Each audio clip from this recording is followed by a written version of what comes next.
really want to have a genuine New Year's resolution, have a New Year's resolution to be fully committed to the Lord. Listen, there's a lot of us who are partially committed to the Lord. Yeah, there's more partially committed quote unquote saints than there are fully committed saints. We're partially committed. We may tend to church, but we won't go on a evangelical outreach. We may tend to church. Welcome to You Go International Network, where Jesus Christ is the source of all our spiritual, mental, and physical needs.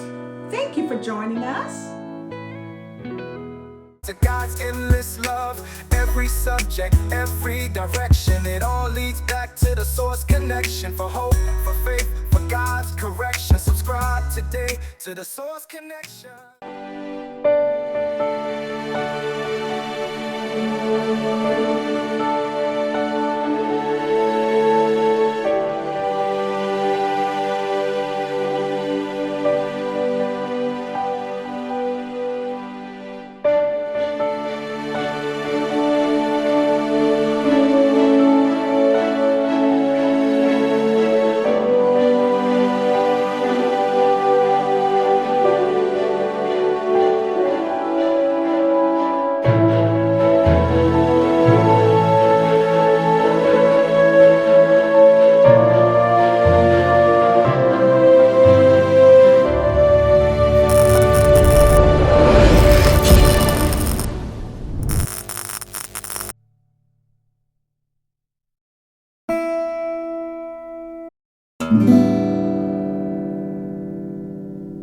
Hallelujah. Well, our devotional thought today is very apropos. It comes from Second Chronicles chapter 6, verse 9, chapter 16, verse 9. Second Chronicles chapter 16, verse 9. Hallelujah.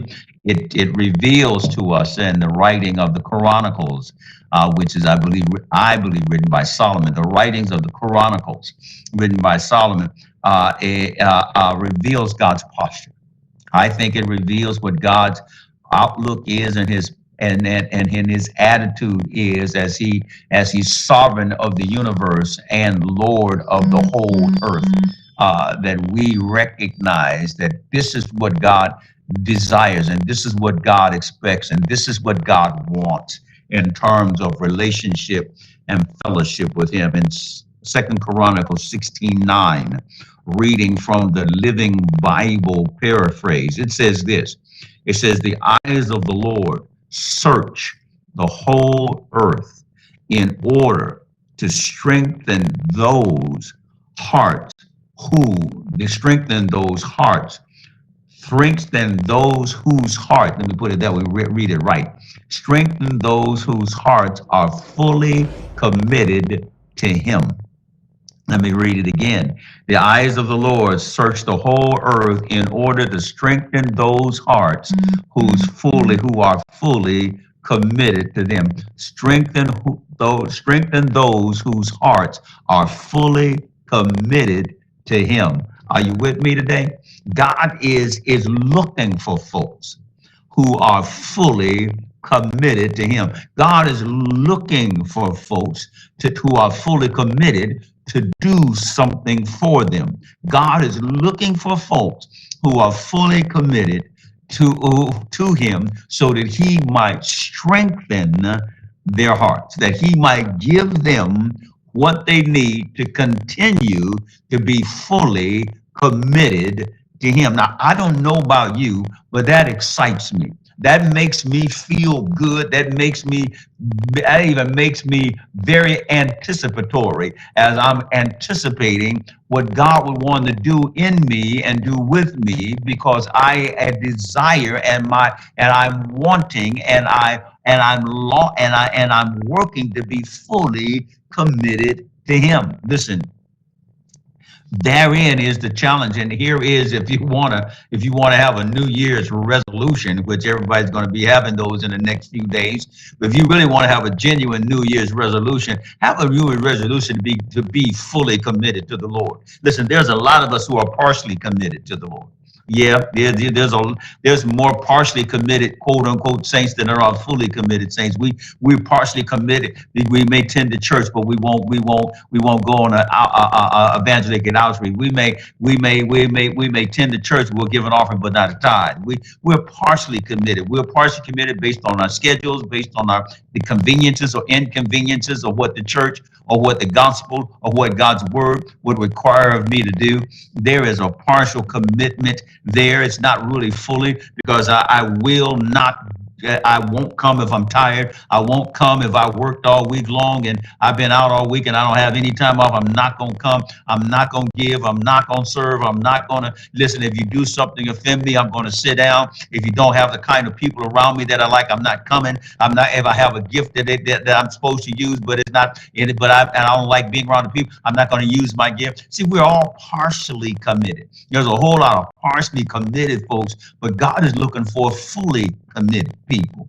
Fully committed people who are willing to say, let Joe, you slay me, I still will trust you. Fully committed people that says, listen, I love the Lord with all my heart, with all my soul, and with all my might. Fully committed person who will make the sacrifice that if it's for the Lord, I'm going to do it. If it's what God commands, I'm going to do it. That's the fully committed folks that no matter what my financial situation is, I'm not going to renege on giving God what belongs to him. Fully committed folks, no matter how tired I am, if it's time to go worship the Lord, I'm going to get up and worship the Lord. If I work 7 days, 6 days a week, and I have work Sunday morning, I get off just in time to go to church rather than go home and go to bed, I'm going to church.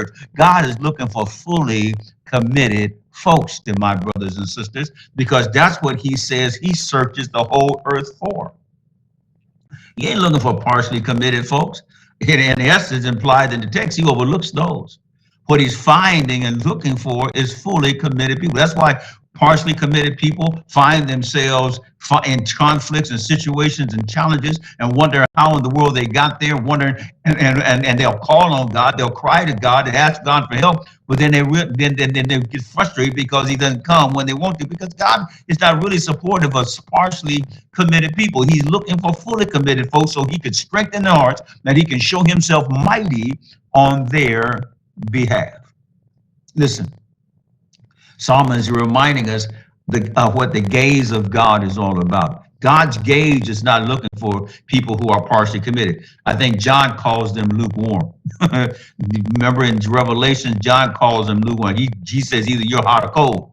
But if you're lukewarm, I'm going to spit you out of my mouth, because God is not looking for lukewarm, partially committed folks. He's not looking for church people. He's not looking for folks who just want to be a part of a club or members of an organization. He's looking for disciples who are fully committed to serving him and serving him with all their heart and with all their soul. He's looking for disciples who will forsake father, mother, and sister, brother for him and for his kingdom. He's looking for disciples who are saying, Lord, here am I, use me. That's what he's looking for. He's looking for fully committed folks. So the gaze of God is not looking at those who are partial, not looking at those who are carnal, not looking at those who are in it for themselves and trying to figure out what they can get for themselves. God, the gaze of God is looking for those whose hearts are genuinely desiring to be intimately connected and intimately obedient to his will and to his way. Hallelujah. And listen, you might say, well, how do I know I'm fully committed? You know. Listen, the only person that knows you are fully committed is you and God. Are you with me? There's only two people know that you're fully committed. Is that you and God. You know whether you're fully committed to the Lord or not. You really do. You may want to pretend that you are, and you know that you're not, but you know when you are and when you're not. You know that your heart desire for God is 100% there. So if you know that, and you know that you're fully committed, then God's looking at you. God is wanting to strengthen you. God is with you, and God's going to give you what you need. Because the only two people in the world know that you're fully committed is you and God. Amen. So the gaze of the Lord is looking for those who are fully committed. And God's gaze it has no limits. The geography is not a hindrance to God's gaze. God ain't looking just for white folks. God ain't looking just for black folks. God ain't looking just for people in America. God ain't looking just for folks in Africa. God ain't looking for folks in India. God ain't just looking for folks in China or in Japan or in the Middle East or in Asia, or in Iran, or in Iraq, or Iran, or in England, or in Ireland. God is looking for anybody around the whole geographical scope of the world who is faithful for him.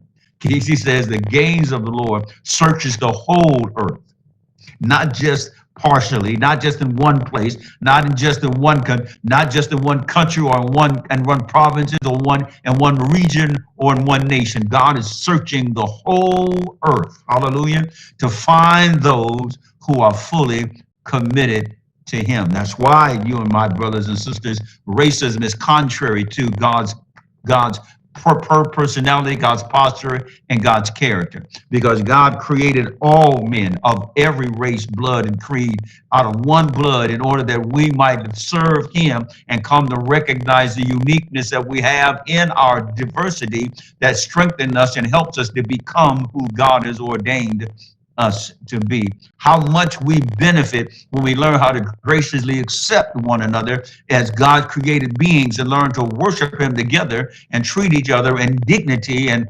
harmony and unity and respect.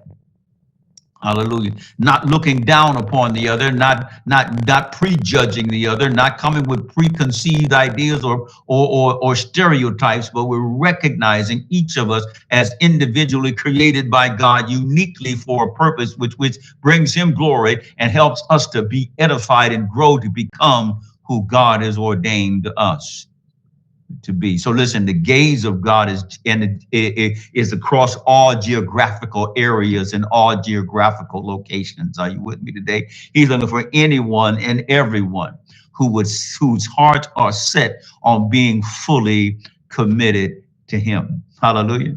And that's the goal of the text. That's the goal of God's gaze. That's the goal of God's posture. That's the goal of God's mindset. God is only looking. His whole goal is looking for those who are fully committed to him. And therein becomes the declaration, becomes the decision, becomes the choice of each and every one of us, not just today, but every day God gives us to live and move and have our being. Today, I am going to choose to be fully committed to him. I can't say that I can be that tomorrow, because tomorrow's not here. Yesterday is past, and what is done is done. But I do have today. And today, my brothers and sisters, on December 29th, 2025, I make up my mind. I decide that I am going to be fully committed to him, because I want him to look for me. I want him looking at me. I want his gaze to be upon me. Hallelujah. And I want his gaze to be upon me so I can receive from him what he has in store for me. How about you? Because listen, fully committed is an individual choice, and fully committed is an individual acknowledgement. You know if you are fully committed to him or not, or if you are in it just for what he can do for you and not for what you can do for him. Are you with me today? Hallelujah. That text, Solomon, the writer of the Chronicles, would want to remind you and I that the eyes of the Lord search the whole earth in order to strengthen those whose hearts are fully committed to him. Where's your heart? Is that the deep desire and motivation of your heart to be fully committed? If it is, God's looking at you, and God's going to give you what you need to continue to be fully committed to him. Amen. Let's pray. Father, thank you. Thank you on this third to the last day of the year. You remind us, I think, literally, of what our New Year's resolution ought to be. It ought to be, Lord God, today and every day, that we choose to be fully committed to you, not partially, not based on what you do for us or what you don't do for us, not based on convenience, whether it's time, not whether convenient or not, whether it's a sacrifice or not, whether it's beneficial or not, that we are choosing to be fully committed to you regardless.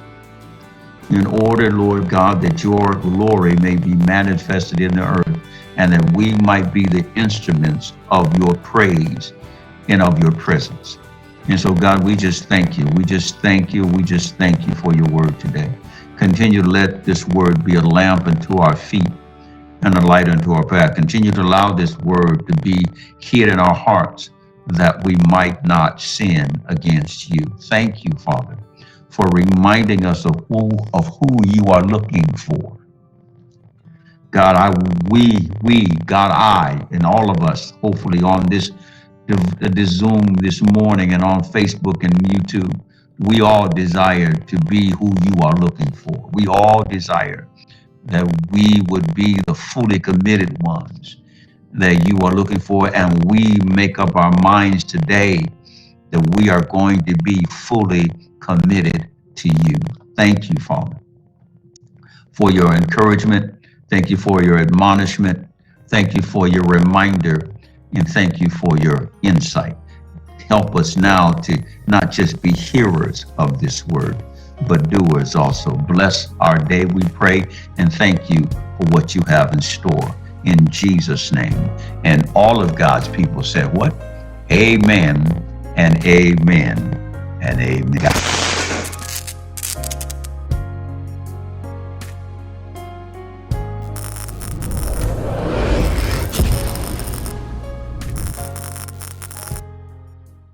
Until we meet again, Stay connected to the source.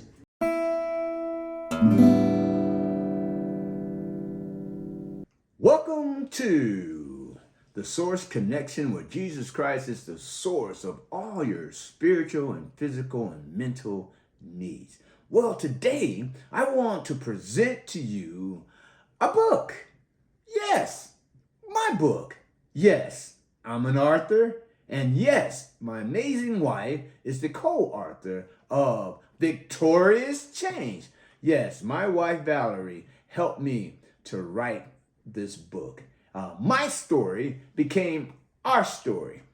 35 years of drug addiction, sleeping on the street, sleeping behind dumpsters, and today we are happily married. It's been 8 years, and this book of Victorious Change talks about the victories in our life, talks about how we surrendered to God, and today the blessings of the Lord has chased us down and overtaken us. I tell you, and I'm going to tell you, and I'm going to keep telling you, you have to have this book, Victorious Change.